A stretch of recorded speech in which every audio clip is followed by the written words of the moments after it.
Et Ronan Blanc. Bonjour messieurs. Bonjour. Sébastien Corchat, directeur de gestion action de Mescart Asset Management, et Ronan Blanc, analyste gérant pour la financière Arbevel. Un CAC 40 très hésitant aujourd'hui, avant le rapport sur l'emploi américain qui sera publié cet après-midi. Sur l'ensemble de la semaine, on perd quand même 3%, plus de 3%, Sébastien, sur le CAC. On a rarement vu des marchés aussi déboussolés. Ils avaient tenu après le Brexit, et puis cette semaine, d'un seul coup, il n'y a pas eu de nouvelles supplémentaires. On perd 3%. Comment vous l'interprétez? Comment vous voyez la suite? C'est les ondes de choc, les répliques en définitive. On dit toujours dans un tremblement de terre, ce qui est parfois plus dangereux, ce sont les répliques. Et aujourd'hui, c'est une réplique avec un épicentre qui est peut-être du côté de l'Italie, où on commence à monter. Vous savez, les étés en bourse, dans les mémoires des investisseurs, c'est souvent... ces dernières années, en tout cas depuis 2008, des crises avec une connotation bancaire. On arrive à l'entrée de l'été, on sait que peu d'investisseurs seront là et on a un système bancaire italien qui inquiète, dont on peut se demander véritablement comment il va être soutenu, même s'il y a des solutions, mais il va être soutenu. Voilà, on arrive l'été, on a quand même le Brexit, on sait qu'il va y avoir beaucoup d'incertitudes. On a l'Italie, ça commence à réinquiéter, et puis vous avez tout un tas de déclarations politiques diverses et variées qui brouillent les messages. Vous savez que le pire ennemi en bourse, c'est l'incertitude, et il y en a beaucoup. Et dans ce contexte que vous décrivez, on rappelle, vous dirigez la gestion action de Mescart AM. Dans ce contexte, vous dites quoi sur le CAC 40 là, qu'on est encore sur des points d'entrée, ou qu'il vaut mieux attendre et rester plutôt sur le côté Non, face à une telle incertitude et à un calendrier qui va être encore chargé et qui va être celui de l'été, pour le coup, il n'y a pas on peut pas dire que 4200 points soit un point d'entrée exempt de risque. On peut avoir des pics, un peu de volatilité et d'aversion, et donc retrouver, même ponctuellement, mais des 4000 ou des 3009. Donc, et ce marché, on sait que naturellement, il est capé à la hausse et il va l'être quelques semaines. Donc 4002, ça peut paraître attractif, 4100, 4002, mais là, il faut être exigé un petit peu plus de primes de risque. Alors, quelle perspective, Ronan Blanc, votre regard sur ce secteur bancaire qui se casse la figure? C'est vrai à nouveau cette semaine en bourse, les inquiétudes italiennes, les taux négatifs, les inquiétudes liées au Brexit. Est-ce qu'on est là en train de voir les premiers dominos d'un éventuel futur risque systémique, d'après vous? Honnêtement, je le pense pas. Ce qui est frustrant, en fait, c'est que ça arrive à un moment où les vieilles économies allaient mieux, clairement, que ce soit du côté américain ou du côté européen. On parlait de la relance du crédit aux entreprises, y compris au sud de l'Europe, c'est une réalité.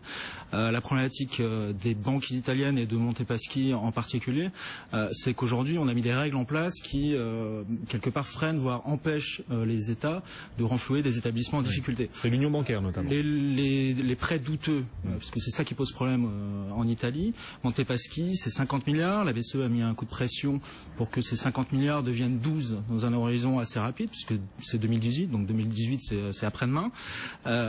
Donc la conséquence, c'est qu'ils vont être obligés de liquider ce portefeuille de prêts avec des discounts relativement forts, et ces discounts vont matérialiser des pertes, et ces pertes, il va bien falloir les éponger. Et là, véritablement, on sait pas trop par qui. Donc la BCE a l'habitude de manier le bâton et la carotte. Hier, le vice-président de la BCE a commencé à lâcher un petit peu du lest sur cette règle européenne très très dure. Mais honnêtement, on pense pas que ça puisse devenir un risque systémique, parce que les gens sont habitués à ce que le secteur bancaire continue de souffrir, parce que leur business model est mis à mal de A à Z. Donc il y a eu le Brexit avec l'impact sans doute de la baisse des prix de l'immobilier commercial, oui, sur les bilans des banques. On a l'Italie, mais ce qui pèse aujourd'hui beaucoup, c'est plus une problématique politique, en fait. Et cette incertitude-là, parce qu'on a parlé beaucoup du référendum au UK, mais celui qui pose problème, c'est le référendum en Italie au mois d'octobre. Donc c'est une réforme constitutionnelle pour essayer de faire en sorte que les lois passent beaucoup plus vite, parce qu'aujourd'hui le Sénat et l'Assemblée nationale en Italie ont quasiment les mêmes pouvoirs. Donc il faut accélérer la cadence, et Renzi a fait sans doute une erreur maintenant en mettant sa démission dans la balance. Ouais. Donc si ce référendum passe pas, derrière Renzi c'est un peu le chaos politique, parce qu'on voit pas qui pourrait reprendre les rênes, et on peut à ce moment-là tout imaginer. Et en Italie comme ailleurs, on voit une montée des populistes, on l'a vu au municipal. C'est ça qui fait peur, parce que le news flow économique est plutôt somme toute encourageant, les résultats des entreprises, notamment celles qui sont centrées sur l'économie domestique européenne, est plutôt positive, donc priorité aux petites et moyennes valeurs plutôt que les grosses, parce que les grosses c'est des bancaires, c'est des utilities et des télécoms, donc des secteurs qui sont sous une pression structurellement déflationniste, donc c'est vraiment pas des secteurs dans lesquels on a envie d'être investi. Mais la véritable incertitude, c'est une incertitude politique, une incertitude sur laquelle les investisseurs absolument pas la main. On l'a vu avec Londres. Mais on en a pour un an d'incertitude politique là, parce qu'après il y a les élections aux États-Unis. On voit que Trump n'est pas très loin d'Hillary Clinton, et puis ensuite la France, et puis ensuite l'Allemagne l'an prochain. Oui, et on pourrait même rajouter d'autres élections ou d'autres appels au peuple à se prononcer, comme en Hongrie ou pourquoi pas dans d'autres pays. Il peut y avoir une traînée de poudre.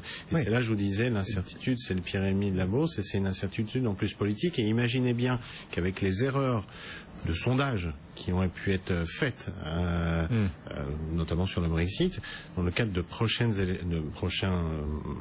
consultations, notamment celle d'Italie, personne ne va vouloir se prononcer et personne ne va vouloir anticiper le truc. Et du coup, les investisseurs vont rester durablement à sous-pondérer là, sur l'Europe.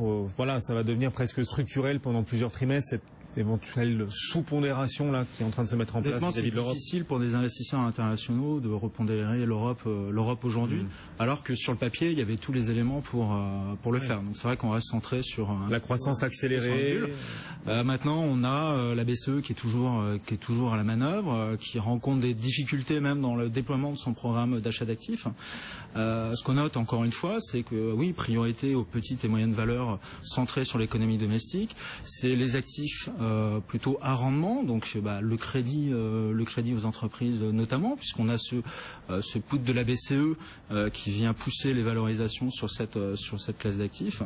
Mais c'est sûr que oui, c'est pas évident. Enfin, ça va être un choix cornélien quand même pour les investisseurs, parce que l'Europe n'est pas attractive en raison du manque de visibilité que vous décrivez l'un et l'autre. Wall Street en face est peut-être plus attractif. Il y a moins d'incertitude politique, on va dire pour l'instant. On verra la présidentielle. L'économie américaine tourne toujours, mais Wall Street est relativement cher. On rappelle, le Dow Jones a seulement 2% de son record historique. Est-ce que c'est forcément beaucoup plus attractif que l'Europe, ça? Et puis vous pourriez rajouter qu'avec la hausse du dollar, on va peut-être commencer à avoir quelques problèmes dans des économies émergentes ou sur des devises émergentes et des dettes émergentes.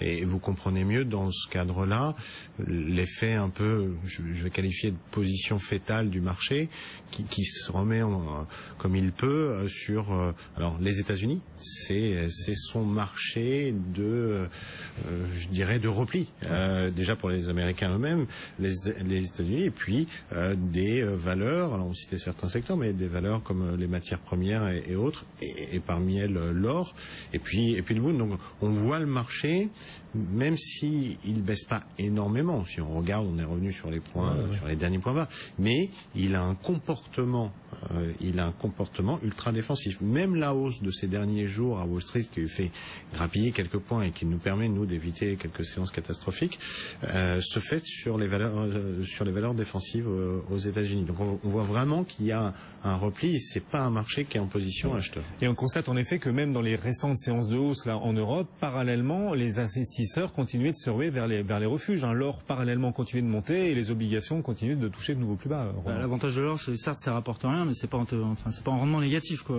Encore une fois. Et juste pour revenir sur le dollar, quand même noter que Janet Yellen fait quand même prend toutes les excuses pour pas remonter les taux dans un contexte où les autres grandes banques centrales ne font que les baisser. Donc il n'est pas très très clair de voir le dollar non plus être sur une trajectoire complètement haussière au cours des prochains mois. On aura un petit avant-goût cet après-midi avec le rapport sur l'emploi qui devrait de nouveau montrer que l'économie américaine reste sur de bons rails. Mais j'ai envie de dire, c'est un peu la confirmation de la confirmation. On a eu les ISM cette semaine dont le détail était vraiment très encourageant, très positif. Les revenus des ménages sont en progression, y compris sur les salaires. Donc globalement, on voit plus très bien ce qui justifierait d'un statu quo monétaire de manière aussi aussi longue. Le Brexit, elle l'a dit elle-même, le Brexit. C'était la Chine au mois de septembre l'année dernière. Au final, elle a monté au mois de décembre. Là, c'est le Brexit. Donc demain, ça sera le renflouement de Montepaschi peut-être, qui l'empêchera de nouveau de monter ses taux. Mais à un moment donné, moi, je pense qu'il va y avoir un peu de lassitude des marchés. Tout le monde est à peu près d'accord sur l'idée qu'elle aurait dû les relever peut-être un peu plus tôt ces taux. Mais est-ce que maintenant, finalement, il n'est pas trop tard, en raison de ces nouveaux risques quand même qui se matérialisent? À chaque fois, il est trop tard. C'est-à-dire qu'à chaque fois, il y a quelque chose, on l'a vu ces derniers trimestres, quelque chose qui vient gêner aujourd'hui le Brexit. Je pense que là, il va y avoir d'autres choses qui vont la gêner. C'est la proximité des élections américaines qui, naturellement, politiquement vont la gêner parce que vous savez qu'il y a, je ne veux pas me mêler entre guillemets, je ne veux pas influencer ou gêner, peu importe. Donc ça va être un événement de calendrier aussi qui va la gêner dans sa remontée des taux. Donc on peut imaginer que ce soit plus après. Puis a-t-elle réellement besoin de le faire et faut-il le faire maintenant, sachant que le dollar a tendance quand même un peu à se raffermir. Remonter les taux, ça serait repousser le dollar vers le haut, ça serait regêner les émergents et donc recréer des crises. Je vous rappelle que l'été dernier, au mois d'août, on a été gêné par d'autres problématiques, mais qui étaient en Chine et qui étaient aussi émergentes. Peut-être pas envie de le revivre non plus, en plus du Brexit. Donc, moi, je crois pas que là, je crois qu'elle est à nouveau dans un corner et qu'elle peut rien faire. Sinon, le dollar explose à la hausse et c'est un véritable problème. Et rappelez-vous de la fameuse phrase, le dollar c'est notre monnaie, mais c'est votre problème. Ça pourrait être le dollar c'est notre monnaie, c'est aussi notre problème, quoi. Ouais. Oh non. Ouais, juste le petit problème, c'est qu'elle, par cette inactivité, elle participe aussi à cette montée des incertitudes finalement, parce qu'elle donne le sentiment d'être un peu trop girouette. En fait, ce dont on a besoin et ce dont on demande de la part d'un banquier central, c'est d'être pilote en fait, d'être proactif et d'être un garde-fou sur tout ce bruit autour, parce que ce bruit politique, on l'a abordé, c'est parti pour durer. Donc s'il faut à chaque fois s'appuyer sur un énième épisode européen de on s'en sortira pas, quoi. Elle est devenue dépendante en fait, elle était data dépendante, elle est devenue géopolitique dépendante, politique dépendante, marketo dépendante. Oui, elle est derrière, c'est un vrai problème, je suis d'accord, pour sa crédibilité et pour la crédibilité de la politique monétaire. Bon, parallèlement, la Banque centrale européenne, quels vont être les enjeux là désormais, maintenant qu'il y a ce Brexit, l'impact qui n'est pas vraiment encore mesuré ni prévisible concrètement, précisément sur l'économie européenne, qu'est-ce qu'elle doit faire la Banque centrale européenne? Est-ce qu'elle doit prolonger son QE qui va s'arrêter a priori en mars? Elle doit le prolonger? Elle doit déjà d'une, faire encore baisser ses taux. D'une, elle n'a pas le choix que de continuer, parce que faire un retour en arrière après nous avoir dit que c'était la solution miracle, ça serait vraiment très négatif. Deux, est-ce qu'elle va le prolonger? Honnêtement, déjà la difficulté aujourd'hui, c'est que sur le gisement total des actifs que la BCE peut acheter, c'est à peu près un peu plus de 7 000 milliards. Il y en a 30% qu'elle peut plus acheter, parce que les rendements sont sous le taux de dépôt de moins 0,40. Donc sur ce qui reste, plus le temps passe, plus c'est compliqué pour elle de déployer. Donc on se rend compte aujourd'hui que pour respecter les clés de répartition qu'elle s'est imposées, donc chaque banque centrale nationale détient un certain capital de la BCE, donc forcément c'est l'Allemagne qui est le premier actionnaire de la BCE, donc elle doit acheter en priorité des titres allemands, mais il faut aller jusqu'à maturité 20 ans pour avoir des taux positifs. Ah oui. Donc à un moment donné elle ne pourra plus, donc il va se mettre devant elle l'idée de ne plus acheter en priorité, des titres allemands. Ouais. Donc là, les Allemands, ils vont être fous furieux, quoi. Il faudrait changer les règles alors, parce que là, c'est vrai que ces taux négatifs allemands. C'est pas la première fois qu'ils changent les règles en cours d'exécution d'un programme de QE. Honnêtement, elle le fera vraiment en dernier recours. Parce que là, les tensions au sein des différents membres de la BCE sont quand même relativement fortes. Et puis on peut s'interroger sur l'intérêt de poursuivre à ce rythme un tel programme, sachant que voilà, ce qui est aujourd'hui problématique pour les marchés, c'est pas une problématique de valorisation ni d'incertitude sur le devenir de la croissance, mais d'incertitude politique. Qu'est-ce qu'elle peut faire? Elle va pas acheter des votes.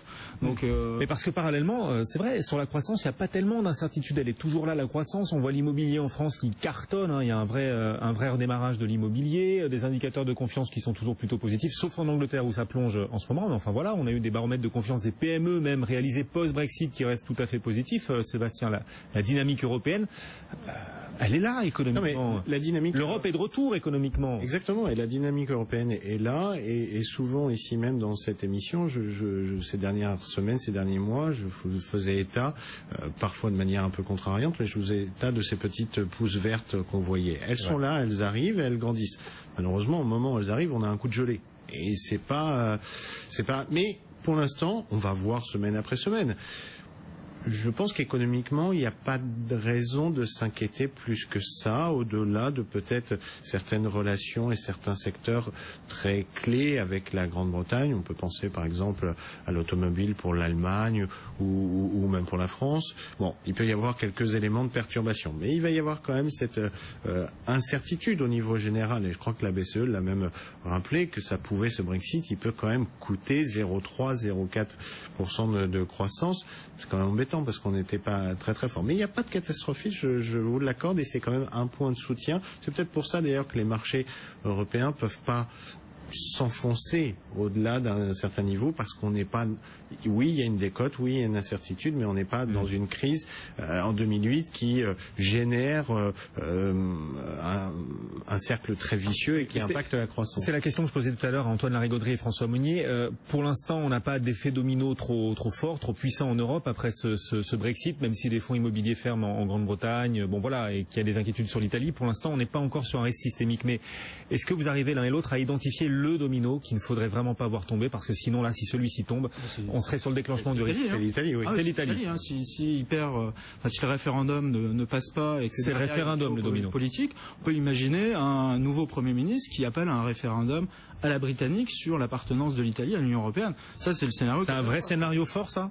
Scénario fort, j'espère pas, mais c'est une probabilité qui n'est pas complètement négligeable, et c'est ce qui est véritablement perturbateur en ce moment. Et on serait sur un référendum dans un des pays fondateurs de l'Europe, là, pour et moi je partage 100% cette vision des choses. Et c'est pour ça que au tout début je vous disais l'épicentre s'est déplacé vers l'Italie. C'est vraiment un élément clé.